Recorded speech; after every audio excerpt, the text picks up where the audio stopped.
દરિયાકાંઠે સઘન પેટ્રોલિંગ હાથ ધરવામાં આવી રહ્યું છે। જે દરિયાઈ પટ્ટી છે, જે 1600 કિલોમીટરનો દરિયાઈ પટ્ટી છે, એ આખા દરિયાઈ પટ્ટાઓ પર હાલ પોલીસ દ્વારા સાથે જ મરીન દ્વારા, કોસ્ટગાર્ડ દ્વારા સઘન ચેકિંગ હાથ ધરાયું છે। આ જ મામલે આપણી સાથે જોડાઈ રહ્યા છે રીતેશ।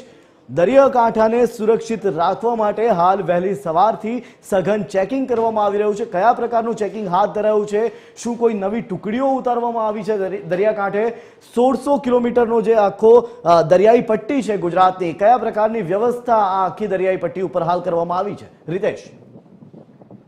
જી બિલકુલ જય, ભારત અને પાકિસ્તાન વચ્ચે ચાલી રહેલા તણાવ બાદ રાજ્યભરની પોલીસ એલર્ટ થઈ છે અને તમામ જે દરિયા કિનારાનો જે વિસ્તાર છે ત્યાં ચુસ્ત પોલીસ બંદોબસ્ત ગોઠવી દેવામાં આવ્યો છે અને આ દરિયા કિનારાના જે વિસ્તારો છે ત્યાં પોલીસ દ્વારા સઘન પેટ્રોલિંગ હાથ ધરવામાં આવી રહ્યું છે। મહત્વનું છે કે દરિયાઈ સુરક્ષા એ ખૂબ જ જરૂરી હોય છે, કારણ કે આ વિસ્તારમાંથી કોઈ પણ પ્રકારની શંકાસ્પદ ગતિવિધિઓ થઈ શકતી હોય છે। ત્યારે આ દરિયા કિનારાનો જે વિસ્તાર છે, ખાસ કરીને ગુજરાત રાજ્યનો 1600 કિલોમીટરનો જે દરિયો છે, આ દરિયામાં પોલીસ દ્વારા સઘન પેટ્રોલિંગ કરવામાં આવે છે। ખાસ કરીને દરિયા કિનારા, દરિયાની જે અંદર છે ત્યાં પણ બોટ દ્વારા પેટ્રોલિંગ હાથ ધરવામાં છે। તો સાથે જે દરિયા કિનારા વિસ્તારોમાં જે રહેતા લોકો છે, સ્થાનિક જે માછીમારો છે, તેમને પણ સાવચેત રહેવાના સૂચનો કરવામાં આવે છે। મહત્વનું છે કે ખાસ કરીને વાત કરીએ તો ગુજરાતના છેવાડે આવેલો કે રાજ્યનો છેવાડાનો જિલ્લો વલસાડ જિલ્લામાં પણ હાલ વહીવટી તંત્ર એલર્ટ છે। ખાસ કરીને વલસાડ જિલ્લાના દરિયા કિનારાની વાત કરીએ તો રાજ્યનો સૌથી લાંબો 70 કિલોમીટરનો દરિયો વલસાડ જિલ્લો ધરાવે છે। ત્યારે આ વલસાડ જિલ્લાના દરિયાની પણ સુરક્ષા ખૂબ જ જરૂરી છે અને સાવચેતીના પગલાં પણ લેવા ખૂબ જ જરૂરી છે।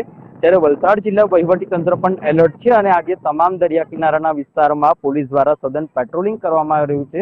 સાથે જ જે દરિયા કિનારે આવતા જે પર્યટકો છે, જે વાહનો છે, તેમનું પણ સઘન ચેકિંગ કરવામાં આવે છે। ખાસ કરીને વાત કરીએ તો દરિયા કિનારા વિસ્તારમાં જે રહેતા લોકો છે, સ્થાનિક માછીમારો છે, તેમના જોડે પણ પોલીસ પ્રશાસન દ્વારા સતત બેઠકોનો દોર ચાલુ કરવામાં આવ્યો છે। તમામ માછીમારોને શંકાસ્પદ ગતિવિધિઓ પર નજર રાખવા માટે જાણ કરવામાં આવી છે। મહત્વનું છે કે આજે દિવસભર વલસાડ જિલ્લા પોલીસ દ્વારા જે વલસાડ જિલ્લાનો જે અલગ અલગ દરિયાકાંઠાનો વિસ્તાર છે, ખાસ કરીને 6 પોલીસ સ્ટેશન એવા છે કે દરિયા કિનારે વિસ્તારમાં આવેલા છે, ત્યારે આ વિસ્તારોમાં પણ પોલીસ દ્વારા સઘન પેટ્રોલિંગ કરવામાં આવ્યું હતું। સ્થાનિક માછીમારોની સાથે દરિયાકાંઠા વિસ્તારમાં જે આવેલા ઘરો છે, જે સ્થાનિક લોકોના ઘરો છે, ત્યાં પણ સતત બેઠકોનો દોર ચલાવવામાં આવ્યો હતો। માછીમારોને ખાસ કરીને જાગૃત કરવા એટલા માટે જરૂરી છે કે તેઓ દરિયાની અંદર જતા હોય છે ત્યારે તેમને પણ કોઈ પણ પ્રકારની જે શંકાસ્પદ બોટો હોય છે તેના પર તેમની પહેલી નજર પડતી હોય છે। ત્યારે માછીમારો પણ ક્યાંક ને ક્યાંક સરકારને મદદરૂપ થઈ શકે છે, ત્યારે માછીમારોને પણ સાવચેત કરવામાં આવે છે।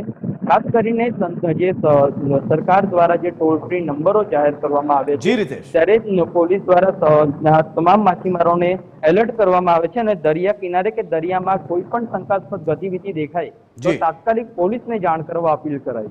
જી આભાર રીતેશ સમગ્ર માહિતી આપવા બદલ।